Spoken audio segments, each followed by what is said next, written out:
जय हिंद दोस्तों। आज झारखंड का प्रमुख वाद्य यंत्र को देखेंगे, पूरा विस्तार से समझने का प्रयास करेंगे। यहाँ से जितना भी इंपॉर्टेंट फैक्ट पूछा जा सकता है उन सब को लेने का प्रयास किया गया है।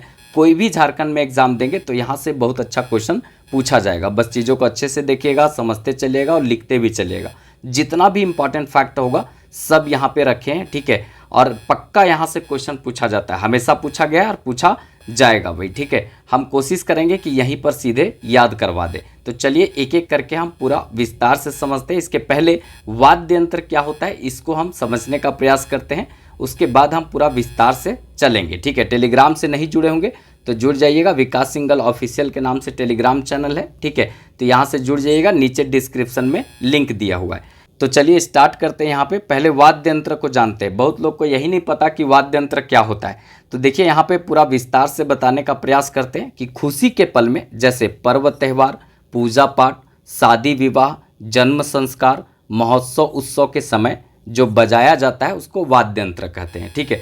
देखा जाए तो वाद्य यंत्र खुशी के समय तो बजाया ही जाता है, लेकिन आजकल के समय में देखेंगे तो मरनी हरनी में भी वाद्य यंत्र बजाया जाता है। शहनाई शादी के समय भी बजता है, तो श्मशान घाट ले जाने के समय में भी लोग शहनाई बजाता है। कुछ दिन में आपको ये भी देखने को मिलेगा कि जब किसी यहाँ कोई मर जाएगा तो डीजे बजा करके उसको अंतिम विदाई देगा, ठीक है। ये भी आपका प्रचलन जो है बहुत जल्द देखने को मिल जाएगा, ठीक है। तो ये सब आजकल कॉमन हो गया है, मतलब मरने पर भी बजा दो, ठीक है। उसके बाद छठियारी में भी बजा दो, जन्म के समय में भी बजा दो, ठीक है, ब्याह के समय में भी बजा दो। तो वाद्य यंत्र अब कॉमन हो गया है, ठीक है। तो वाद्य यंत्र इंपॉर्टेंट है, आपको इतना तो समझ गए होंगे। और झारखंड जैसा क्षेत्र में बहुत ज़्यादा इंपॉर्टेंट हो जाता है, क्योंकि यहाँ पे 26.2% जो है जनजातीय आबादी है, जहाँ पर नगाड़ा, इसके बाद देखा जाए तो मांदर, बांसुरी, बहुत सारा वाद्य यंत्र का यहाँ प्रचलन है। ढोल ढाक सब का प्रचलन है। तो इसके बारे में हम पूरा विस्तार से समझेंगे, ठीक है। तो यहाँ पे वाद्य यंत्र का वर्गीकरण किया गया, क्योंकि बहुत सारा वाद्य यंत्र है, तो कौन सा वाद्य यंत्र को किस टाइप में रखा जाता है तो इसके लिए यहाँ वर्गीकरण किया गया है। तो इसको हम पूरा विस्तार से जानेंगे। तो मुख्य रूप से वाद्य यंत्र को 3 प्रकार से बांटकर देखा जा सकता है, ठीक है। एक होता है तंतु वाद्य यंत्र, ठीक है। एक होता है सुशिर वाद्य यंत्र और एक ताल वाद्य यंत्र, ठीक है। तंतु वाद्य यंत्र में देखा जाए तो यहाँ तार होता है, ठीक है, रेशम का डोरी होता है जिसको खींच करके यहाँ पे बजाया जाता है, ठीक है। सुशिर वाद्य यंत्र को फूंक करके बजाया जाता है, मतलब यहाँ पे फूंक करके बजाया जाता है, ठीक है। आगे बताएंगे, जैसे बांसुरी है, शहनाई है, सिंघा है, ठीक है। इसी तरह से ताल वाद्य यंत्र जो है जो ठोक करके बजाया जाता है, तो इसके बारे में हम बताएंगे। यही 3 तरह का वाद्य यंत्र झारखंड में प्रचलन में है और ये सब डिटेल से पढ़ना बहुत ज़रूरी है, ठीक है। तो सबसे पहले यहाँ पे तंतु वाद्य यंत्र को देखते हैं, ठीक है। तंतु वाद्य यंत्र, अब ये तंतु वाद्य यंत्र कैसा होता है, तो ऐसा वाद्य यंत्र जिसमें तार मतलब रेशम की डोरी बंधी होती है और उसमें कंपन के माध्यम से ध्वनि उत्पन्न होती है, ठीक है। मतलब कि तार होता है या रेशम का डोरी होता है, बहुत टाइट बंधा होता है, ठीक है। और उसमें जो छेड़ा जाता है तो छेड़ने के बाद कंपन से ध्वनि उत्पन्न होता है, उसी को हम तंतु वाद्य यंत्र के अंतर्गत रखते हैं, ठीक है। अब इसमें जो जो आता है उसके बारे में विस्तार से पढ़ना है, ठीक है। लेकिन 1-2 इम्पॉर्टेंट है, उसी को याद रखना है। हम पढ़ा तो सब देंगे, लेकिन 2-3 इम्पॉर्टेंट है जिसको हम रेड अलर्ट कर देंगे, उसको अच्छे तरीक़ा से कर लीजिएगा, ठीक है। देखिए सबसे पहले आता है एक तारा। एक तारा के बारे में क्या जानना है, तो यह एक तार से बना हुआ वाद्य यंत्र होता है, मतलब इसमें एक गो तार होता है इस तरह से, ठीक है। एक तार होता है, उसी में छेड़ा जाता है और उसी से ध्वनि उत्पन्न होता है, ठीक है।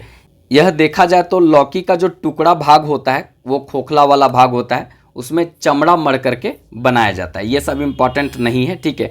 उंगली से छेड़ा जाता है या धातु से छेड़ करके ध्वनि उत्पन्न किया जाता है, ये इम्पॉर्टेंट नहीं है, ठीक है। बस केवल एक तारा जो है वो कौन सा वाद्य यंत्र है, तो तंतु वाद्य यंत्र है, इतना याद रखना है। जो सनातन धर्म का लोग हैं, ठीक है, साधु महात्मा लोग देखते होंगे, साधु संत, वो इसको लेकर के घूमते रहते हैं, ये आपको देखने को मिल जाएगा, ठीक है। तो ये हो गया एक तारा, ठीक है। बस इतना ही याद रखना है और कुछ इंपॉर्टेंट नहीं है, ठीक है। चलिए आगे यहाँ पर आते हैं केंद्रा या केंद्री, ठीक है। इसको देखते हैं, ये भी तंतु वाद्य यंत्र के अंतर्गत है। इसका निर्माण जो है वो खोखले बांस की छड़ी पर सूखा लौकी का खोल बांध कर किया जाता है, ठीक है। सूखा लौकी का खोल बांध करके किस पर किया जाता है, तो ये बांस का छड़ी पर किया जाता है, ठीक है। ये इम्पॉर्टेंट नहीं है, लेकिन इम्पॉर्टेंट क्या है कि यह वाद्य यंत्र जो है झारखंड का वायलिन कहा जाता है। मतलब इस यंत्र को झारखंड का वायलिन कहा जाता है। तो ये क्वेश्चन पूछता है, ठीक है, एकदम स्टार बना लीजिए यहाँ पर कि झारखंड का वायलिन किसे कहा जाता है, तो केंद्रा या केंद्री को कहा जाता है। झारखंड का वायलिन किसे कहा जाता है, केंद्रा और केंद्री को कहा जाता है। ठीक है, इतना ही याद रखना है और कुछ नहीं याद रखना है इसमें। ठीक है, कि खोखला बांस की छड़ी होता है, उसमें लौकी का खोल में बांध करके किया जाता है, इसका कोई मतलब नहीं है। ठीक है, मतलब सिर्फ है झारखंड का वायलिन किसे कहा जाता है, तो ये केंद्रा या केंद्री को कहा जाता है। ठीक है, इतना याद रखेंगे। नेक्स्ट यहाँ पे है भुवांग। भुवांग से इंपॉर्टेंट क्वेश्चन बनेगा, क्योंकि यहाँ पे बहुत सारा इंपॉर्टेंट फैक्ट आता है कि यह संथाल जनजाति का प्रमुख वाद्य यंत्र है। एकदम याद रखिएगा। देखिए, संथाल जनजातियों का संख्या 34% है। ठीक है, ये देश की तीसरी सबसे बड़ी जनजाति है, थर्ड सबसे बड़ी जनजाति है। राज्य का प्रथम सबसे बड़ी जनजाति है कौन, संथाल। ठीक है, और इस जनजाति का सबसे बड़ा प्रमुख वाद्य यंत्र जो है वो भुवांग है। ठीक है, यह संथाल जनजातियों का प्रमुख वाद्य यंत्र है कौन, भुवांग। ठीक है, इसका प्रयोग जो है वो नृत्य संगीत में किया जाता है। ठीक है, याद रखेंगे, इसका प्रयोग नृत्य संगीत में किया जाता है। इसका निर्माण जो है लौकी का प्रयोग से किया जाता है। मतलब वही लौकी का जो सूखा वाला पार्ट होता है उससे इसका निर्माण किया जाता है। याद रखेंगे। देखा जाए इसमें तो धनुष टंकार का ध्वनि इससे बजता है। तो याद रखिएगा, भुवांग भी इसको कहा जाता है, याद रखना है। धनुष टंकार का ध्वनि इससे उत्पन्न होता है। ये क्वेश्चन पूछा है, याद रखिएगा। ये क्वेश्चन पूछा भी है और पूछेगा भी। ठीक है, इससे एक ही प्रकार का स्वर निकलता है, ये इंपॉर्टेंट नहीं है। ठीक है, और इसे ताल के साथ बजाया जाता है। ठीक है, मतलब इसे ताल के साथ बजाया जाता है, इंपॉर्टेंट नहीं है। भुवांग जो है देखा जाए केंद्रा संथालियों का प्रमुख वाद्य यंत्र है। ठीक है, भुवांग प्रमुख वाद्य यंत्र है और इसके साथ साथ केंद्रा भी संथालियों का प्रमुख वाद्य यंत्र है। तो इसको याद रखिएगा, अच्छा क्वेश्चन यहाँ से बनेगा। संथालियों का प्रमुख वाद्य यंत्र है कौन सा, भुवांग। ठीक है, और धनुष टंकार का ध्वनि उत्पन्न होता है, इतना कम से कम याद रखना है। ठीक है, चलिए आगे देखते हैं बनम। ठीक है, ये भी तंतु वाद्य यंत्र है बनम। देखिए, इसका प्रयोग संथाल जनजातियों के द्वारा गीत के साथ संगीत के रूप में किया जाता है। ठीक है, गीत के साथ संगीत के रूप में बनम का प्रयोग किया जाता है। ठीक है, यह देखा जाए तो नारियल को काट करके उस पर चमड़ा लगा करके इसको बनाया जाता है। इंपॉर्टेंट नहीं है, बस संथालियों का जो है प्रमुख रूप से ये भी देखा जाए तो संथालियों में इंपॉर्टेंट रखता है। ठीक है, चलिए आगे देखते हैं टोहिला। ठीक है, ये भी तंतु वाद्य यंत्र है। इसे बनाने के लिए सूखी लौकी तथा खोखली लाठी का प्रयोग किया जाता है। ठीक है, यहाँ पे ये इंपॉर्टेंट नहीं, बस टोहिला तंतु वाद्य यंत्र है, इतना याद रखिएगा। ठीक है, इसमें एक यहाँ इंपॉर्टेंट बात याद रखना है, इससे अत्यंत कोमल ध्वनि निकलती है। ठीक है, बहुत कोमल ध्वनि टोहिला से निकलता है, नमो से भी लगता है टोहिला। ठीक है, तो इससे बहुत कोमल ध्वनि निकलता है।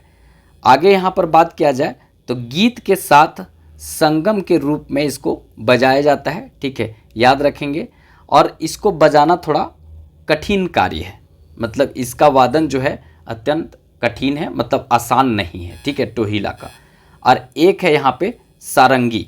ठीक है, सारंगी तो साधु उधु लोग लेकर के घूमते हुए चलता है, ये आप लोग सब लोग देखे होंगे। ठीक है, देखिए इसकी बनावट देखा जाए तो बनम जैसी होती है, बनम जैसा ही इसका बनावट होता है, परंतु इसका आधार व ऊपरी हिस्सा बनम से अधिक चौड़ा होता है। ठीक है, मतलब थोड़ा सा ये बनम जैसा होता है, उससे थोड़ा ये ऊपरी हिस्सा इसका चौड़ा होता है, इंपॉर्टेंट नहीं है। ठीक है, याद रखना है। इसका आधा भाग गोद में तथा ऊपरी हिस्सा जो है कंधे पर रखा जाता है और बजाया जाता है। ये सब इंपॉर्टेंट नहीं है, बस ऐसे ही बता देते हैं। याद रखना है, इसमें तार पर नाखून के सहारे छेड़ा जाता है और ध्वनि उत्पन्न किया जाता है। याद रखना है सारंगी। ठीक है, तो ये जितना भी हम बताएं ये तंतु वाद्य यंत्र था। आप लोग जो है कम से कम इतना जरूर याद रखिएगा कि जो तंतु वाद्य यंत्र में कौन सा आता है, तो एक तारा। ठीक है, एक तारा, केंद्रा, केंद्री, भुवांग। ठीक है, उसके बाद बनम, टोहिला और एक सारंगी। बस इतना कम से कम याद रखना है।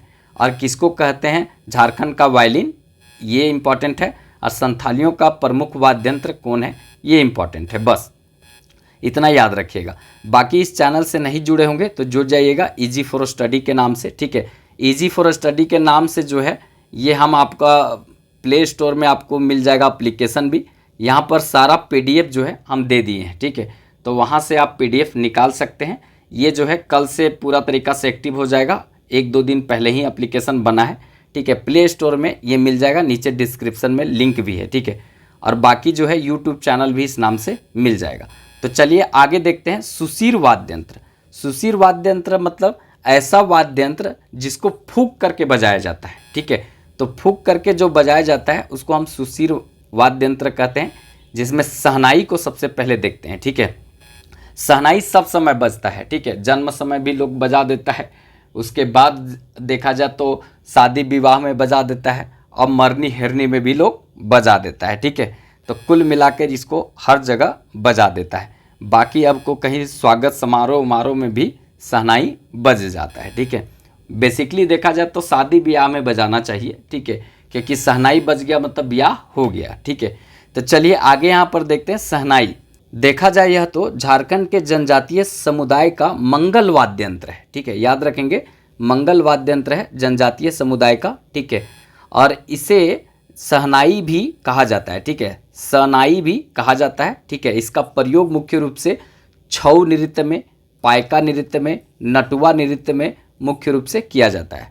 छऊ झारखंड का राजकीय नृत्य है, पता होगा। गुरु का प्रधानता अनिवार्य होता है, ठीक है। सरायकेला खरसावां क्षेत्र में ये आगे बढ़ा था, तो इसको सरायकेला खरसावां का छऊ कहते हैं, ठीक है। और आगे जो है इम्पॉर्टेंट बात इससे बहुत सारा बताएंगे, ठीक है। बस आप इतना दिमाग में रखिएगा। इसके अलावा जो है शादी विवाह में, त्यौहार में यहाँ पर गाया जाता है, मतलब ये बजाया जाता है, गाया नहीं जाता है, बजाया जाता है। कौन सा? शहनाई, शहनाई, ठीक है, याद रखना है। तो शहनाई बहुत इंपॉर्टेंट वाद्य यंत्र है। शहनाई वादक देश में कौन थे, आप एक बार लिखिएगा उनका नाम, ठीक है। बहुत इंपॉर्टेंट नाम रहा है शहनाई वादक, प्रमुख शहनाई वादक का नाम जरूर कमेंट बॉक्स में लिखिएगा, ठीक है। चलिए आगे देखते हैं बांसुरी, ठीक है। बांसुरी, बांसुरी जो है झारखंड का सर्वाधिक लोकप्रिय वाद्य यंत्र है। झारखंड का सबसे लोकप्रिय वाद्य यंत्र कौन सा है? बांसुरी, ठीक है। बिरसा मुंडा भी बांसुरी बजाया करते थे, ठीक है। इसका निर्माण जो है डोंगी नामक बांस से किया जाता है, याद रखेंगे, ठीक है। बांसुरी जो है वो सर्वाधिक लोकप्रिय वाद्य यंत्र है झारखंड का, और डोंगी नामक बांस से इसका निर्माण किया जाता है। बांसुरी जो है वो बिरसा मुंडा भी बजाया करते थे, तो याद रखना है, ठीक है। इसके बाद सिंघा, ठीक है। सिंघा, देखिए सिंघा जो है ना, देखा जाए तो इस तरह से होता है, इस तरह से अगर देखा जाए तो यहाँ पे सिंघा इस तरह से होता है, यहाँ छेदा होता है, और ये भैंस का सींग हो सकता है, बैल का सींग हो सकता है, तो यहाँ पर छेदा होता है, यहाँ से फूंकता है लोग, अब बजाता है सिंघा, ठीक है। तो ये सिंघा होता है, याद रखिएगा, इसको भी फूंक करके बजाया जाता है। तो इसका निर्माण भैंस का सींग से या तो यहाँ पे बैल के सींग से किया जाता है, ठीक है। यह वाद्य यंत्र देखा जाए तो सींग के नुकीले सिरे में छेद किया जाता है और वहाँ पे फूंक करके बजाया जाता है, याद रखेंगे। इसका भी प्रयोग छऊ नृत्य में देखा जाए तो किया जाता है, और उस समय यहाँ पर किया जाता है जब शिकार के रूप में यहाँ पे दिखाया जाता है, पशु के शिकार के रूप में दिखाया जाता है, मतलब थोड़ा ओजपूर्ण किया जाता है, मतलब कि ऐसा कि मार धार वाला टाइप का सीन होता है, तो उस जगह पर इसको बजाया जाता है, ठीक है। तो याद रखेंगे सिंघा बहुत इंपॉर्टेंट वाद्य यंत्र में से एक है, ठीक है। देखिए यहाँ पर आप लोग को एक बात बता देते हैं, जिस यंत्र को फूंक करके बजाया जाता है उसमें बहुत ज़्यादा सावधानी रखने की ज़रूरत होता है। अब जैसे कि कोई आदमी जो है यहाँ पर सिंघा बजा रहा है या शहनाई बजा रहा है, और उसके सामने आप जाकर इमली दिखा दीजिए। अब जैसे वो इमली दिखाएगा मुँह में पानी आ जाएगा, तो थूक भर जाएगा, पता चलेगा कि वो उसमें हवा जाना चाहिए, फूंकता तो हवा जाना चाहिए, वहाँ थूक भर जाएगा तो पता चलेगा बजबे नहीं करेगा। तो उसको उस तरह का स्थिति से बचाना पड़ता है, ठीक है। फूंकने वाला वाद्य यंत्र में बहुत ताकत लगता है, कहने का मतलब अगर उसका लार टपकने लगेगा तो पता चलेगा कि वो नहीं बजा पाएगा, ठीक है। इसके बाद मदन भेरी, मदन भेरी शादी ब्याह में ऐसा मत कीजिएगा कि कोई शहनाई बज रहा है वहाँ उसको आप इमली दिखा दीजिएगा, ठीक है। जैसे वो इमली दिखेगा उसका लार बनने लगेगा, पता चलेगा वो बजा नहीं पाएगा बेचारा, ठीक है। तो ऐसा नहीं करना है आप लोग को, ये सब बचपन में बदमाशी लोग कर देता है, वैसा हम नहीं किए हैं अभी तक। देखिए मदन भेरी, मदन भेरी जो होता है इसका वादन ढोल, बांसुरी, शहनाई आदि के साथ किया जाता है। ठीक है, सहयोगी वाद्य यंत्र के रूप में इसका प्रयोग किया जाता है, याद रखेंगे। इसका निर्माण जो है वो लकड़ी की नली से किया जाता है। ठीक है, इसका अग्रभाग जो होता है वो पीतल की नली को जोड़ करके किया जाता है, मतलब इसका ऐसे निर्माण किया जाता है, याद रखना है। मदन भेरी ये भी जो है वो कौन सा है, सुशीर वाद्य यंत्र के अंतर्गत आता है। ठीक है, याद रखिएगा।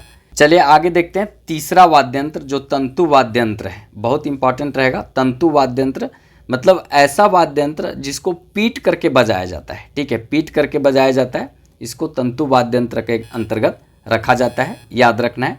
तंतु वाद्य यंत्र को दो भाग में बांटते हैं। एक होता है यहाँ पे अनवद्ध वाद्य यंत्र। ठीक है, अनवद्ध वाद्य यंत्र होता है, और एक होता है यहाँ पे घन वाद्य यंत्र।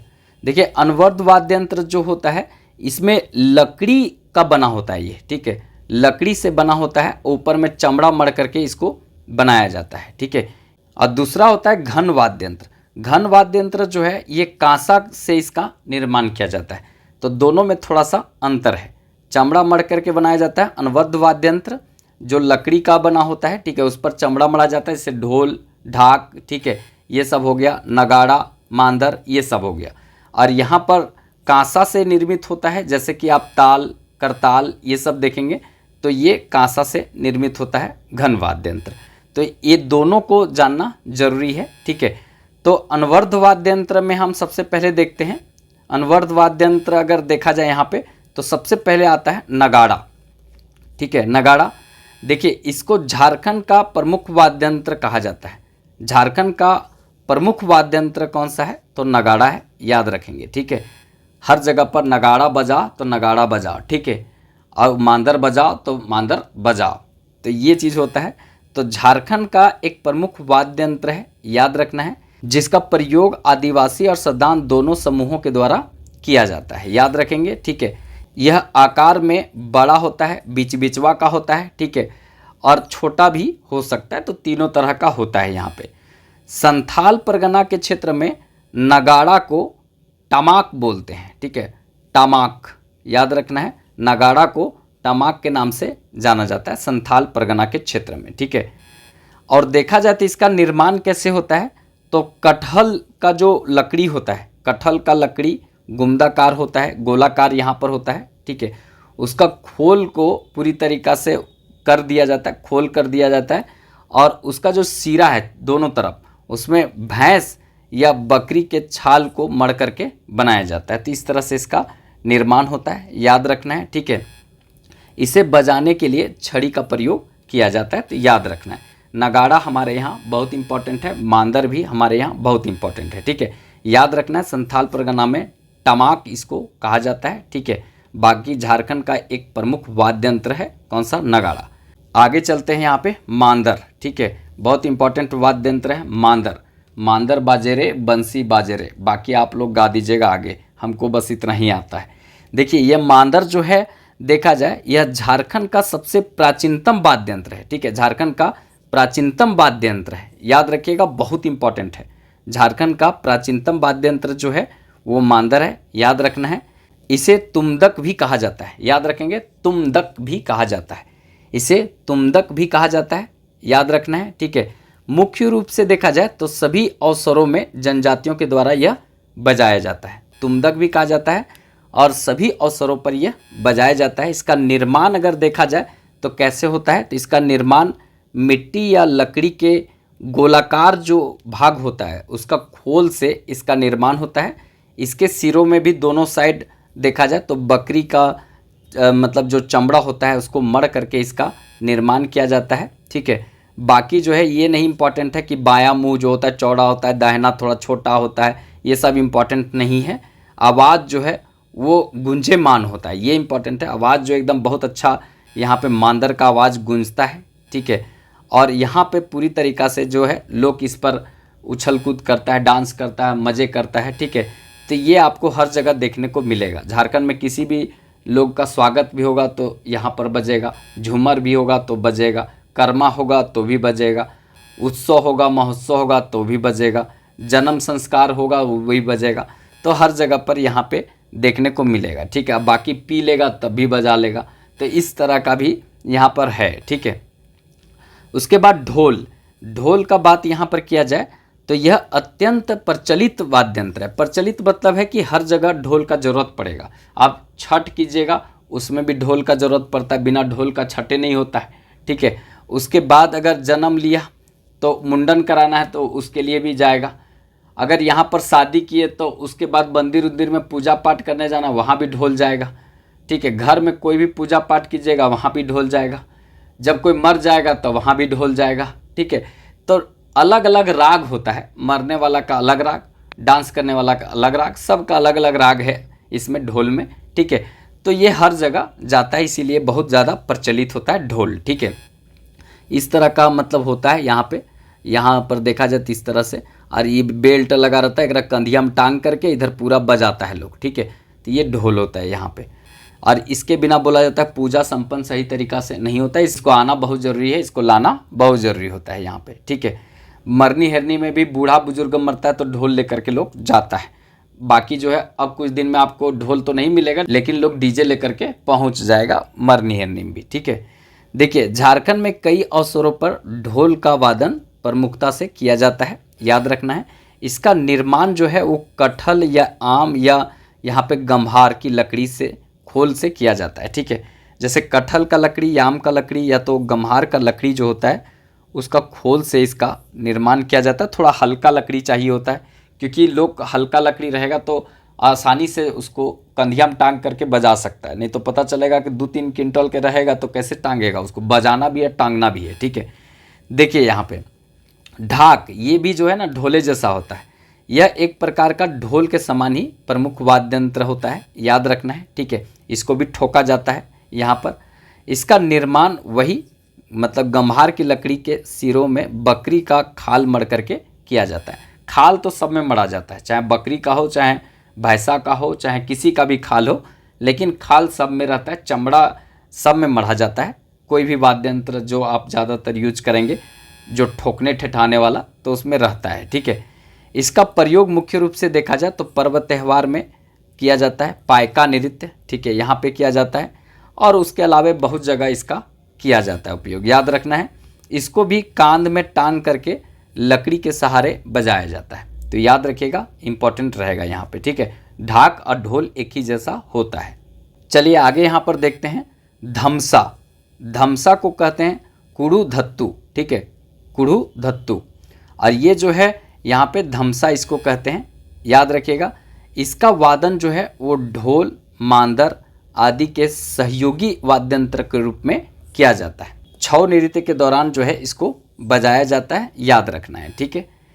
इसकी आकृति जो है देखा जाए तो यहाँ पर कड़ाही जैसा होता है, मतलब प्राकृतिक जो कड़ाही होता है ऐसा इसका आकृति होता है। याद रखना है किसका, धमसा का। वैसे उतना इम्पॉर्टेंट नहीं है, बस केवल थोड़ा सा याद रखना है कि जो धमसा है उसको क्या कहते हैं, तो कुड़ू धत्तू, ठीक है। और उसके बाद जो है ये किस वाद्य यंत्र के अंतर्गत आता है, तो याद रखना है ये कौन सा वाद्य यंत्र के अंतर्गत आता है। तो यहाँ पर आप लोग को सबको बताए थे कि ये जो है यहाँ पे ताल वाद्य यंत्र के अंतर्गत आता है, जिसको ठोक ठोक करके बजाया जाता है, ठीक है। चलिए आगे देखते हैं घन वाद्य यंत्र। अब घन वाद्य यंत्र के अंतर्गत जो है इसमें कांसा से जो बना होता है, ठीक है, कांसा से जिसका निर्माण किया जाता है वैसे वाद्य यंत्र को रखते हैं। और ये भी जो है यहाँ पे ताल वाद्य यंत्र है जिसको यहाँ पे ठोक करके बजाया जाता है। जैसे देखिए करताल, ठीक है, करताल, ये करताल जो होता है कैसा होता है, तो याद रखिएगा यह देखा जाए तो 2 चपटा गोलाकार यहाँ पे प्याले होते हैं इसमें, ठीक है, उसका जोड़ा होता है इस तरह से यहाँ पे उठा होता है। और इसमें देखा जाए तो इसका बीच वाला भाग होता है उठा हुआ होता है, उभरा हुआ होता है। याद रखिएगा उसमें छेद होता है, रस्सी लगाया हुआ होता है, उसको उंगलियों में फंसा करके बजाया जाता है। इस तरह से उंगली में फंसा दिया यहाँ पे, इसी तरह से एक और रहता है ऐसे उठा हुआ, यहाँ भी उंगली में फंसा लिया। अब इसको इसके ऊपर में थोपता है, मतलब कि टकराता है, इससे बहुत प्यारा सा आवाज़ निकलता है, ठीक है, मीठा आवाज़ इससे निकलता है, तो वो हो गया करताल। तो ये आपको देखने को मिलेगा। कीर्तन उर्तन होता है ना, हरे रामा हरे कृष्णा कृष्णा कृष्णा हरे हरे, ये जो लोग करते रहता है तो उसमें आपको ये सब देखने को मिल जाएगा। ठीक है, चलिए आगे देखते हैं झांझ। ठीक है, ये झांझ क्या होता है इसको देखते हैं। देखिए इसका आकार जो है करताल जैसा ही होता है किंतु ये बड़ा होता है। ठीक है, झांझ, इसका आवाज़ जो है करताल से अधिक निकलता है, बस इतना ही याद रखिएगा। मतलब कि करताल से यहाँ पे जो है ये बड़ा रूप होता है, याद रखना है। इसके बाद थाला। ठीक है, थाला, महेंद्र सिंह धोनी को भी जो है थाला कहा जाता है। ठीक है, MS धोनी को साउथ इंडिया में थाला लोग कहते हैं। ठीक है, थाला फॉर द रीजन। ठीक है, तो वही है थाला, याद रखिएगा। यह देखा जाए तो कांसे की थाली की भांति होता है, याद रखना है, कांसे की थाली की भांति होता है, जिसका गोलाकार किनारा ऊपर की ओर उभरा होता है। ठीक है, गोलाकार किनारा ऊपर की ओर उभरा होता है। इसके बीच में एक छेद होता है जिसमें रस्सी पिरोई होती है और उसको झुला करके रखा जाता है, उससे आवाज़ निकाला जाता है। याद रखना है, इतना कुछ नहीं इंपॉर्टेंट है, बस थाला किस तरह का वाद्य यंत्र है यही क्वेश्चन पूछा जाएगा। ठीक है, आगे है काठी। ठीक है, काठी। अब ये जो काठी जो है यहाँ पर किस तरह का वाद्य यंत्र है इसको जानना यहाँ पे ज़रूरी है। काठी जो है यह कुर्ची की लकड़ी के 2 टुकड़ों का जोड़ा है जिसे आपस में यहाँ पे टकराने से मधुर ध्वनि उत्पन्न होती है। ठीक है, कोई इंपॉर्टेंट नहीं, बस काठी याद रखिएगा। ये किस तरह का वाद्य यंत्र है, थाल किस तरह का वाद्य यंत्र है, झाल, ठीक है, झांझ किस प्रकार का वाद्य यंत्र है, ये याद रखना जरूरी है। ठीक है, आपको केवल इम्पॉर्टेंट सबसे ज़्यादा रहेगा ये याद रखना कि कौन किस तरह का वाद्य यंत्र है। ताल वाद्य यंत्र कौन सा है, सुशीर वाद्य यंत्र कौन सा है। ठीक है, उसके बाद देखा जाए यहाँ पर तो एक है तंतु वाद्य यंत्र कौन सा है। तो ये तीनों वाद्य यंत्र में कौन कौन आते हैं ये ज़्यादातर क्वेश्चन पूछा जाता है, उसको अच्छे तरीक़ा से याद रखिएगा। बाकी जो है इस चैनल से ज़रूर जुड़िएगा। ठीक है, अगर वीडियो अच्छा लगे तो एक लाइक ज़रूर कर दीजिएगा, चैनल सब्सक्राइब नहीं किए होंगे तो कर लीजिएगा और अपने ज़रूरतमंद दोस्तों को थोड़ा शेयर कर दीजिएगा, जिससे कि हमारा थोड़ा मोटिवेशन बढ़े और आप लोग तक इसी तरह का कंटेंट लाते रहे। ठीक है, तो चलिए फिर मिलेंगे नेक्स्ट वीडियो में, तब तक के लिए जय हिंद।